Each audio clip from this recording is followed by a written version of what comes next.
just the space here at the back. I mean, we could get 4 of us in, I reckon. And look at the size of his satnav. I mean, if I had a satnav that was that clear, I wouldn't get lost all the time. Absolutely fantastic. You didn't expect to get praise on the size of your satnav today, did you, Paul? No.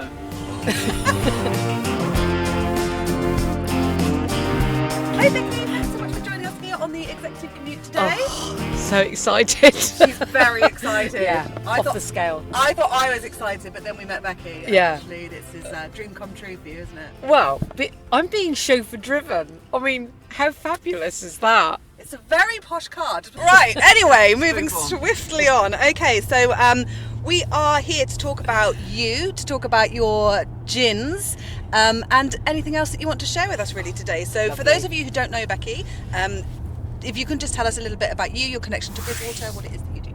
Well, I live very close to Bridgewater. I've lived in Somerset all my life, actually. And my connection here is that I've got a nice little gin business on the doorstep. How cool is that? And actually, you've just got permission to have a distillery, haven't you, here in Somerset, which we'll touch on in a little bit. So Somerset itself has kind of a history of like folklore and storytelling and that type of thing. And you actually did a talk for us a while ago, and you very much involved storytelling in with what it is you do with the business. So could you just share a bit about that, because it's actually quite fascinating. Well, I think storytelling is incredibly important because that's kind of how we communicate with each other, through stories. And my mother was a particularly brilliant storyteller, but what I love is the creativity that comes from it. Because I think when you tell a story about something, you engage people, and you can engage people in an emotional way as well as a mental way. So we use storytelling all the time in Dryad Gin. We use it to talk about the bottle and all the beautiful artwork that's part of the bottle, and we also use it to tell people about the land and the place and connect people to the land and place, which is important. I love that. So obviously you touched on the Dryad Gins itself. So how did the idea first begin for you? Well, it's quite a sadness, really. My mother passed away, and I wanted to create something in her legacy. She was a great gin drinker. I mean, I won't go into some of those stories, but she was renowned for enjoying a glass or two. And I also wanted to do something different with my life. You know, I've always had a very sort of steady career, and I kind of thought it would be really nice to just do something completely different.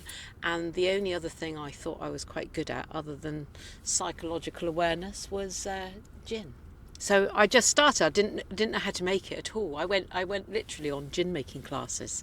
Wow. And learnt, and then discovered I wasn't too bad, actually, not too shabby. All right. Why gin? Opposed to other spirits? I like the alchemy of gin. I love the way in which you start with base ingredients and you can create something really beautiful with it, and you never know how it's going to end up. You can get some idea, but there's something beautiful about being able to pick something from a garden or dry something or see something and think, oh, I wonder how that would distill. So I quite like the magic of distilling, and I like that way in which you can blend things together and get something lovely at the end. How long did it take to get the perfect blend for what you do now? I can tell you exactly. I thought you might be able to. Yeah, it took 16 months Did it? to get Dryad Gin, which was our first batch off the ground. You know, lots of trials and testing and trying to get it right. It was very difficult. It was very difficult, but I guess it's like people when they write their first book. You know, you want to get it right. You want to create something beautiful, but I also wanted to honour the place. Really, I wanted to honour the Quantox and the essence of that. That felt important. Love that. And you run speakeasies, don't you? Which I didn't even know what they were until quite recently. So there might be other people listening that don't know. So could you just tell us what they are and how you got involved in those? So when we started Dryad, it was literally just coming to the end of lockdown, and sadly a lot of our beautiful local pubs had closed during that period and weren't about to reopen. And we had a bit of a call from some locals saying, wouldn't it be great if we could have a little pub in our village hall, and I didn't have a platform at that time for the gin.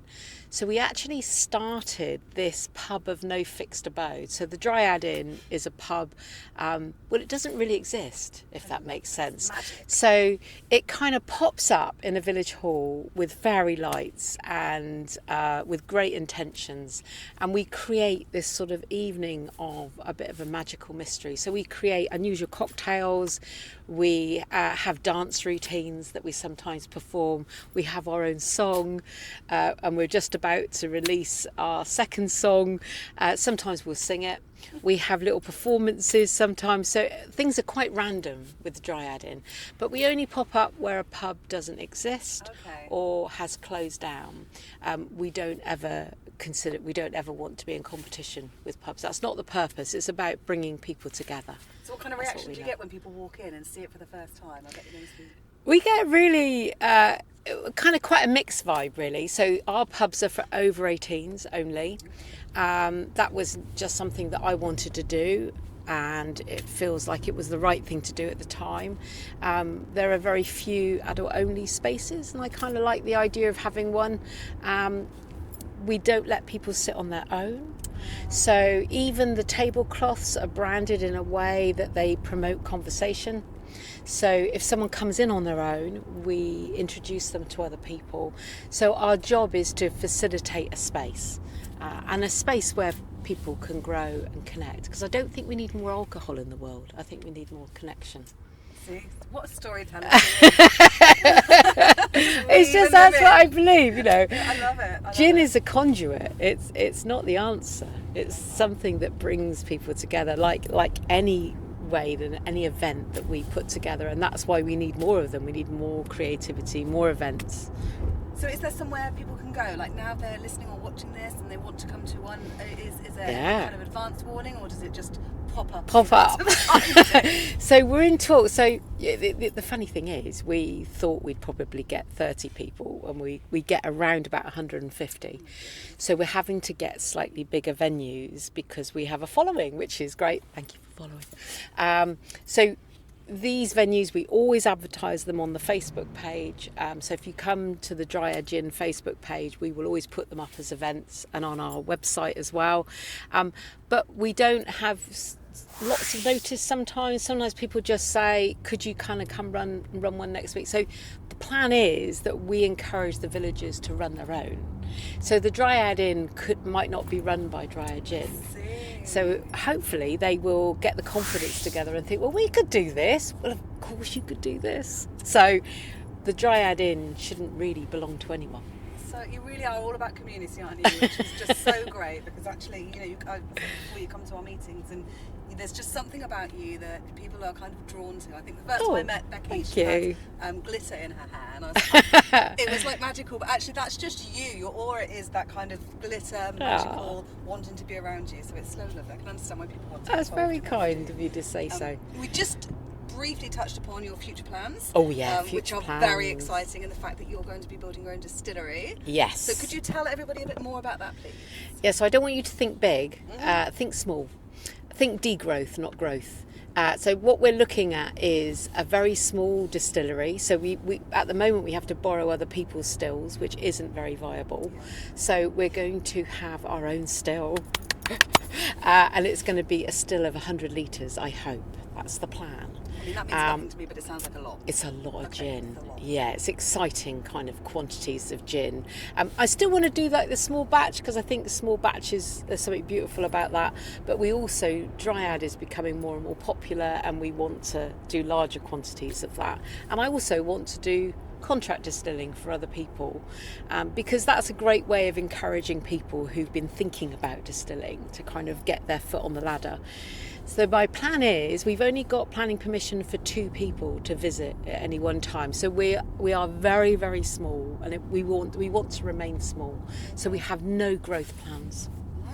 Nice. And that's something about being part of a community where small works, actually. Small means we can be very fluid, and we can be very movable, and I like that. I don't want to have lots of stress and lots of worries about getting bigger and how we're going to cope.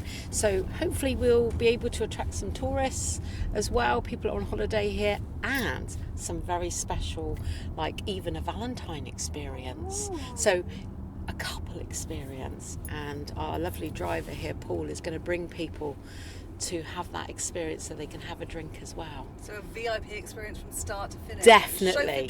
Chauffeur driven. Oh VIP. Learn about making gin. And there's loads of gin schools around, but there's only one Dryad Gin school. And that'll be pretty special. And actually, you say keeping it small, like people are going more towards the bespoke, unique kind of experiences these days. So you'll probably be, you're doing very well. Yeah, that's great. I like that. The curve. So looking at Somerset right now, the business scene, the creative scene, all that type of thing, the tourism, hospitality, is there anything that really excites you at the moment? I get very excited by individuals' creativity. I quite like the random. I like things that happen that haven't been planned to happen. I like the fact that people locally want to support local. I think that is beautiful. And what I'm noticing is other businesses wanting to support each other.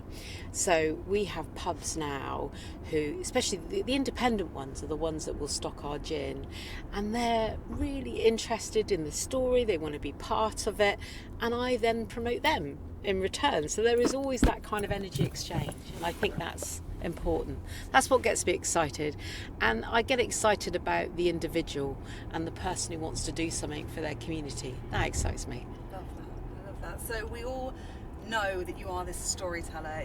It's in everything that you do. Is there anything funny that you can share with us that's not going to get you into trouble, or any kind of stories maybe from one of your speakeasies or any of your events that you run that well, I'll tell you one that comes to mind, and sometimes out of things going wrong, something great happens. So we ran a speakeasy, Dryad Inn, in Ash Priors, and because they had no mobile signal, we really struggled with our payment machine on the night. And I run the pop-up pub with volunteers. These are all mates who just want to kind of help out. And by the end of the evening, because we had none of these people seemed to bring any cash with them, so I ended up with 42 I.O.Us and phone numbers on bits of paper that had been written down. And I thought, this is a business nightmare here. Anyone's going to think that we're running a really shabby joint, and I'm all right with some of that. So I ended up texting these people saying, really sorry, the payment machine didn't work, but could you please pay us, and here's a link, or this is my address. And I had, within a day and a half, everyone had paid. Wow. Can you believe that? Like that many I.O.Us, and they all paid, and that was something beautiful, really. I just thought, when you trust, sometimes that really comes back, and I loved that, and that to me was the essence of the Dryad Inn. I'm assuming from that you don't drink while you're working, because to keep an eye on all those I.O.Us it must be a logistical admin nightmare. Yeah, but I like the fact it was all on bits of paper as well. I just really loved that about it. Yeah, I like that.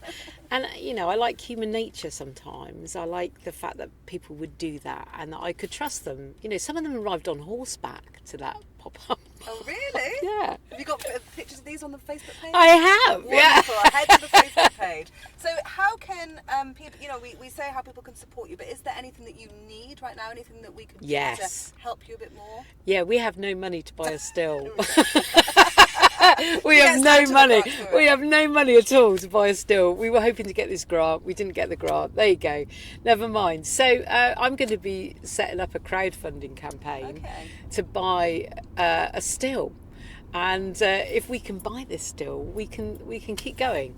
But at the moment, that feels like quite a long one. So when we start our crowdfunding campaign, what I would love is for people to send it to other people and say, go on, £5, £10, go and help this business out. And then they'll be on your doorstep for much longer. And they'll be running more pop-up pubs that you can go to and have a good time at. And that's what's so great about crowdfunders, because you can really do your bit, can't you? You can support, you can pay whatever, I think. Yeah, I want, that's it. But feel a part of the success of this local distillery. And then I'll invite these lovely people to little events where they can come and go, yes, I contributed towards that. I helped buy that. People can drive us there. Yeah. And Justin, who's behind the camera today, could film the thing. So that this would could be be great. like a joint venture. I love it. Yeah, I think it will happen. My gut feeling is it's the right way to go, rather than kind of, faceless investors.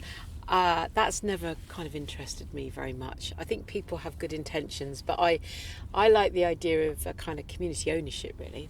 That's the avenue I would go down. And I think the way you do things as well, you'd certainly bring them on the journey with you. Yeah, it's got to be a value-led business, or not at all, really. Yeah. So good. Have you got a special Dryad legend? Anyone that you could give us something about, maybe something about? Yeah, I tell you what, I can tell you about my mate John Gard, who we love John Gard. So John Gard wrote a song about Dryad Gin when we first started out, and told that story, which you can listen to on the website. And he's just written another song, and oh my god, it is just. It's off the scale. Obviously, it will be played first on Sedgemoor FM, of course, but it's going to be fantastic, and we're going to record this video, and who knows, we might even perform it at the Dryad Inn. I think we should perform it at the Dryad Inn. And I think we should perform at one of our networking meetings. Absolutely. But there's something beautiful about Dryad, because it connects with the earth, but it also connects with the people, and then it makes this beautiful spirit all at the same time. Do you know, I could listen to you talk and tell us your story all day. I felt that when I heard you talk for the first time. There's just something thank you. So wonderful about the way you tell a story, and you are more than just the product. So thank you so much for joining us today. I hope you've all enjoyed watching and listening to that one. Check out the Facebook page, Dryad Gin. Are you anywhere else on socials? We're on Instagram as well as Facebook. Dryad Gin, we're on there. So Can we're we on also those just two. take a moment? Paul has just pulled up outside the minute we were finishing this interview. Like, you would not believe. Cool as a cucumber, this man. Oh, he's so cool. He's so cool. Can I just do a quick little bit of a video going round? Is that allowed? Yeah, should we just say goodbye to your watchers? Oh yes, absolutely. Yeah, goodbye, and thank you so much for having me in this beautiful space and having a bit of a slight little tiny showbiz moment. It was very exciting. Thank you so much, Becky. Thank you, Justin, for being the very steady hand there behind the camera. I'm going to get this right now. If you want some videos in your business to up level, is that correct this time? Level up. Speak to Justin, he will do wonders. And Paul, once again, is driving us around like an absolute pro. This morning I had to de-ice my car, and actually, if I'd have had a Paul with me, perhaps he could have picked me up. So, you could stop you having to de-ice your car.